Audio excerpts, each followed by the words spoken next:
Hello, it's Sarah with Read the Entire Bible in a Year. Today's reading for day 99 is a little bit long. It's 2 Samuel, chapters 9, 10, 11, and 12.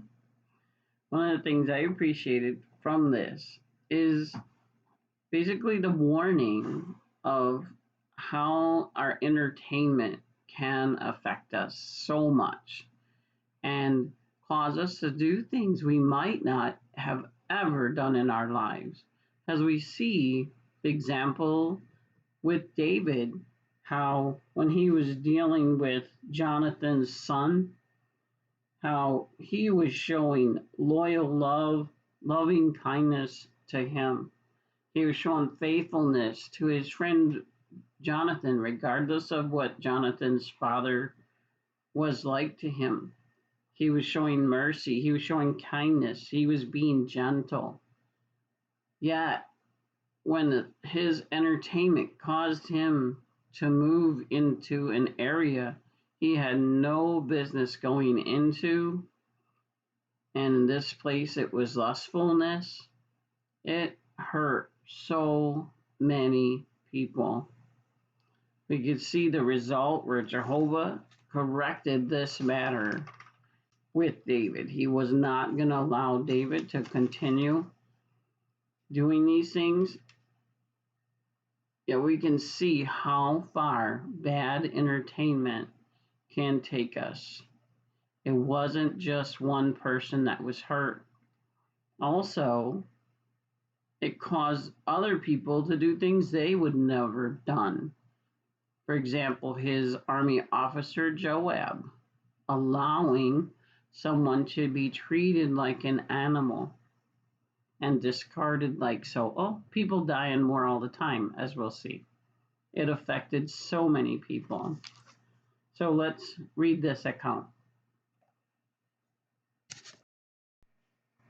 Chapter 9. David then said, "Is there anyone still left of the house of Saul to whom I may show loyal love for the sake of Jonathan?" Now there was a servant of the house of Saul named Ziba. So they called him to David, and the king asked him, "Are you Ziba?" He replied, "I am your servant." The king continued, "Is there anyone left of the house of Saul to whom I may extend God's loyal love?"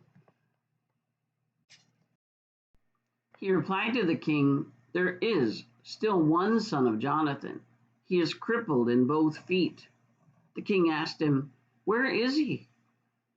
Ziba replied to the king, "He is in the house of Machir, the son of Ammiel, at Lodebar.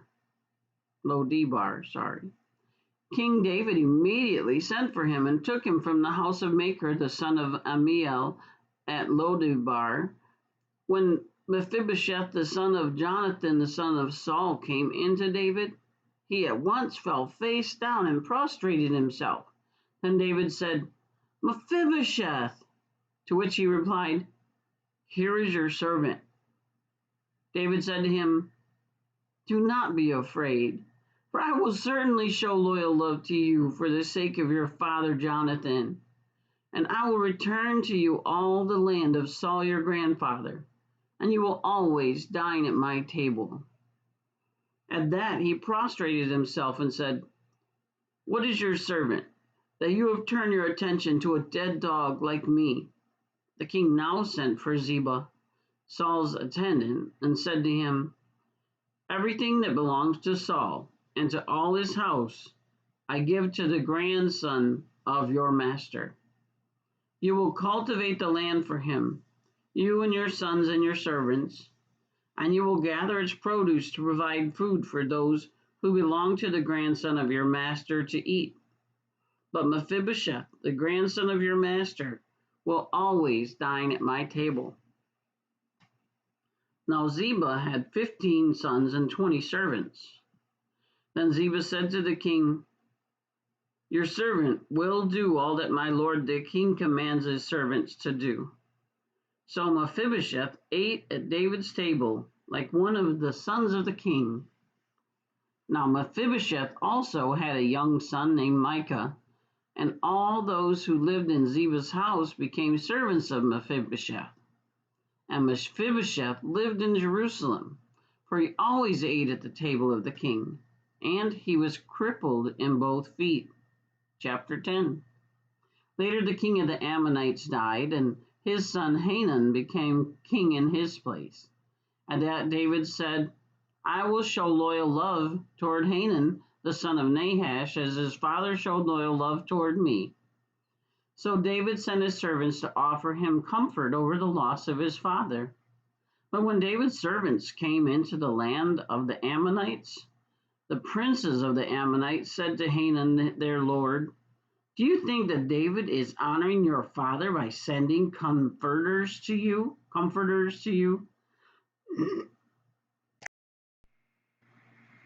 Is it not to search through the city and spy it out and overthrow it that David has sent his servants to you?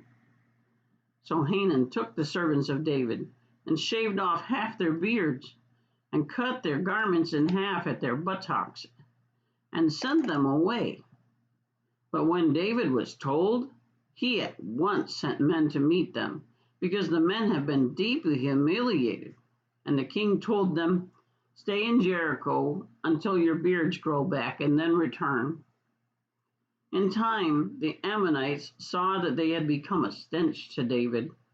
So the Ammonites sent and hired Syrians of Beth-rehob and the Syrians of Zobah, 20,000 foot soldiers, and the king of Maacah with 1,000 men, and from Ishtab 12,000 men. When David heard about it, he sent Joab and the entire army, including his mightiest warriors. And the Ammonites went out and drew up in battle formation at the entrance of the city gate, while the Syrians of Zobah and of Rehob, along with Ishtab and Maacah, were by themselves in the open field. When Joab saw that the battle charges were coming against him from the front and the rear, he chose some of the best troops in Israel and drew them up in battle formation to meet the Syrians. He put the rest of the men under the command of his brother Abishai in order to draw them up in battle formation to meet the Ammonites. Then he said, If the Syrians become too strong for me, then you must come to my rescue. But if the Ammonites become too strong for you, I will come to your rescue. We must be strong and courageous for our people and for the cities of our God, and Jehovah will do what is good in his eyes. Then Joab and his men advanced to meet the Syrians in battle, and they fled from before him. When the Ammonites saw that the Syrians had fled, they fled from Abishai and went into the city. After that, Joab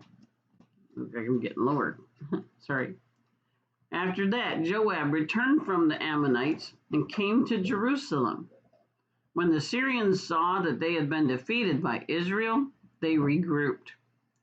So Hadadezer sent for the Syrians in the region of the river, and then they came to Helam from Shobak, of the chief of the army of Hadadezer leading them.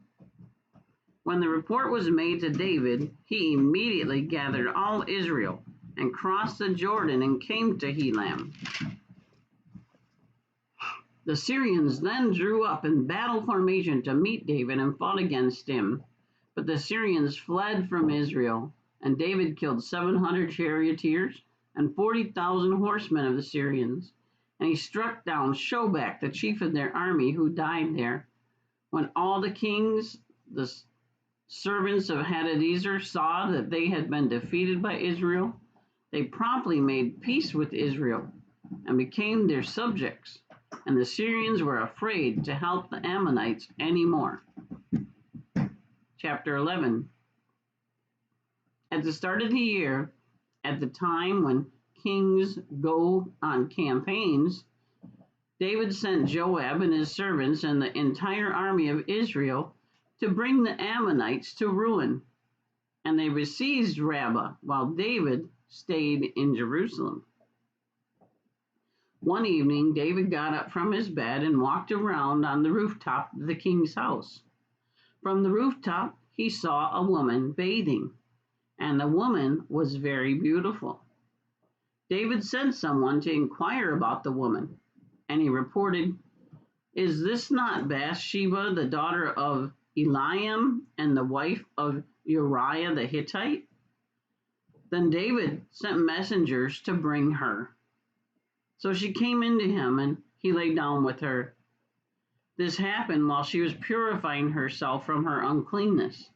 Afterward, she returned to her house. The woman became pregnant, and she sent a messenger to David, "I am pregnant." At this, David sent a message to Joab, "Send to me Uriah the Hittite." So Joab sent Uriah in to David. When Uriah came to him, David asked him how Joab was getting along, how the troops were getting along, and how the war was going. David then said to Uriah, "Go down to your house and relax." When Uriah left the king's house, the king's courtesy gift was sent after him.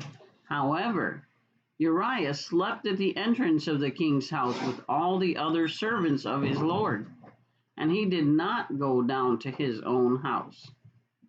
So David was told Uriah did not go down to his own house. At that, David said to Uriah, "Have you not just returned from a journey? Why did you not go down to your own house?" Uriah replied to David, "The ark and Israel and Judah are dwelling in temporary shelters, and my lord Joab and the servants of my lord are camping in the open field. So should I go into my own house to eat and drink and lie down with my wife? As surely as you live and are alive, I will not do this thing." Then David said to Uriah, "Stay here also today, and tomorrow I will send you away." So Uriah stayed in Jerusalem on that day and the following day. David then sent for him to come and eat and drink with David. And he got him drunk. But in the evening, he went out to sleep on his bed with the servants of his lord, and he did not go down to his house. In the morning, David wrote a letter to Joab and sent it by the hand of Uriah. He wrote it in the letter, "Put Uriah in the front lines where the fighting is fiercest, then retreat from behind him so that he will be struck down and die."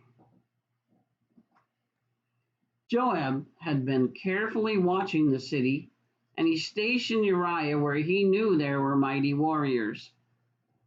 When the men of the city came out and fought against Joab, some of David's servants fell, and Uriah the Hittite was among those who died. Joab now reported to David all the news about the war. He instructed the messenger, "When you finish speaking to the king about all the news of the war, the king may become angry and say to you, 'Why did you have to go so near to the city to fight? Did you not know that they would shoot from the top of the wall? Who struck down Abimelech, the son of Who struck down Abimelech, the son of Jerubbesheth? Was it not a woman who threw an upper millstone on him from the top of the wall, causing his death at Thebez? Why did you have to go so close to the wall?' Then say, 'Your servant Uriah the Hittite also died.'" So the messenger went and told David everything that Joab had sent him to tell. Then the messenger told David, "Their men overpowered us, and they came out against us in the field. But we drove them back to the entrance of the city gate, and the archers were shooting at your servants from the top of the wall, and some of the servants of the king died. Uriah, your servant, the Hittite, also died." At that, David said to the messenger, "Say this to Joab, Do not let this matter trouble you, for the sword devours one as well as the other. Intensify your battle against the city and conquer it and encourage him." When Uriah's wife heard that her husband Uriah had died, she began to mourn her husband. As soon as the mourning period was over, David sent for her and brought her to his house, and she became his wife and bore him a son. But what David did was not pleasing to Jehovah. It was very displeasing to Jehovah. Chapter 12. So Jehovah sent Nathan to David. He came into him and said, "There were two men in one city, the one rich and the other poor. The rich man had very many sheep and cattle, but the poor man had nothing but one small female lamb, which he had bought. He cared for it, and it grew up together with him and his sons. It would eat from the little food he had, and drink from his cup, and sleep in his arms. It became as a daughter to him." Later, a visitor came to the rich man, but he would not take any of his own sheep and cattle to prepare a meal for the traveler who had come to him. Instead, he took the poor man's lamb and prepared it for the man who had come to him. At this, David grew very angry against the man, and he said to Nathan, "As surely as Jehovah is living, the man who did this deserves to die, and he should pay for the lamb 4 times over. For the lamb 4 times over, because he did this and showed no compassion." Then Nathan said to David, "You are the man. This is what Jehovah, the God of Israel, says. I myself anointed you as king over Israel, and I rescued you from the hand of Saul. I was willing to give you your master's house and put your master's wives in your arms. And I gave you the house of Israel and of Judah, and as if that were not enough, I was willing to do much more for you. Why did you despise the word of Jehovah by doing what was bad in his eyes? You struck down Uriah the Hittite with the sword. Then you took his wife as your wife after you killed him by the sword of the Ammonites. Now a sword will never depart from your own house, because you despised me by taking the wife of Uriah the Hittite as your wife. This is what Jehovah says. Here I am bringing against you calamity from within your own house, and before your own eyes I will take your wives and give them to another man, and he will lie down with your wives in broad daylight. Although you acted in secret, I will do this in front of all Israel and in broad daylight." David then said to Nathan, "I have sinned against Jehovah." Nathan replied to David, "Jehovah in turn forgives your sin. You will not die. Nevertheless, because you have treated Jehovah with utter disrespect in this matter, the son just born to you will certainly die." Then Nathan went out to his own house, and Jehovah struck the child whom Uriah's wife had borne to David, and he became sick. David pleaded with the true God in behalf of the boy. David went on a strict fast and would go in and spend the night lying on the ground. So the elders of his house stood over him and tried to raise him up from the ground, but he refused and would not eat with them. On the 7th day, the child died. But David's servants were afraid to tell him that the child was dead. They said, "While the child was alive, we spoke to him, and he did not listen to us. So how can we tell him that the child has died? He may do something terrible." When David saw that his servants were whispering to one another, he discerned that the child had died. David said to his servants, "Has the child died?" They replied, "He has died." So David got up from the ground. He washed, rubbed himself with oil, changed his clothing, and went to the house of Jehovah and prostrated himself. Afterward, he went to his house and asked for food to be brought to him, and he ate. His servants asked him, "Why have you acted in this way? While the child was alive, you fasted and kept weeping. But as soon as the child died, you got up and ate food." He replied, "While the child was alive, I fasted and kept weeping, because I said to myself, 'Who knows whether Jehovah may show me favor and let the child live?' Now that he's died, why should I fast? Can I bring him back? I will go to him, but he will not return to me." Then David comforted his wife Bathsheba. He went into her and lay down with her. In time, she bore a son, and he was named Solomon. And Jehovah loved him. And he sent word through Nathan the prophet to name him Jedediah for the sake of Jehovah.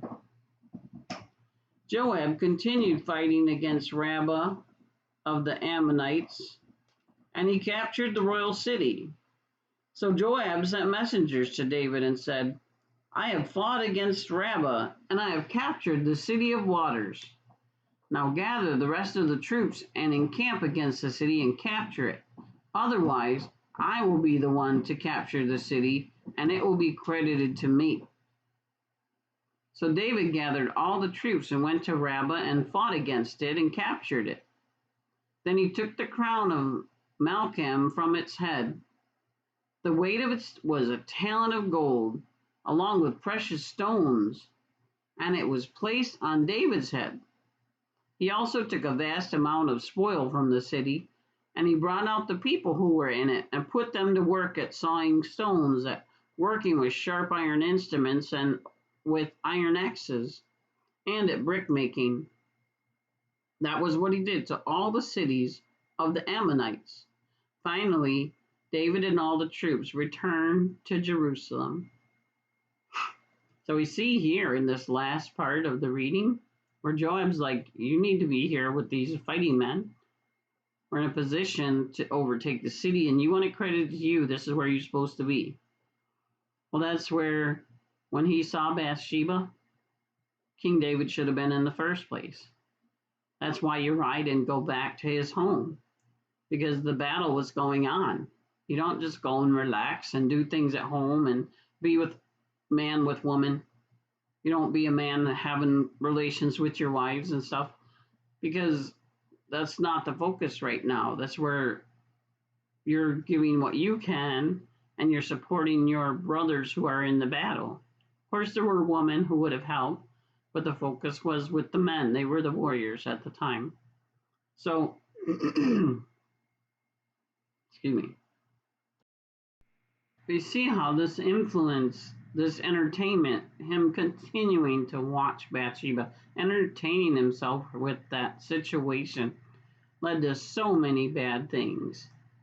And we don't see her as a horrible person either, because we see in the end where we don't know what happened there as far as with Bathsheba, whether she was seeking glory and whatnot. But in the end, after things have been cleared up, Jehovah blessed her and David with a son. So we know that's proof to Jehovah that Jehovah had forgiven and blessed the child, the fruitages of Uriah's wife's babies. So they were in an acceptable position to Jehovah. This baby even became King Solomon. who we'll read much more about later. It showed Jehovah the great depth of Jehovah's forgiveness as well as his ability to read hearts. Because here David was in a position that he snuck around and did all this because of his entertainment and where it led him. It didn't just die. Uriah was the only one who died. He was among those who died. If you remember, other people died because of this tactic.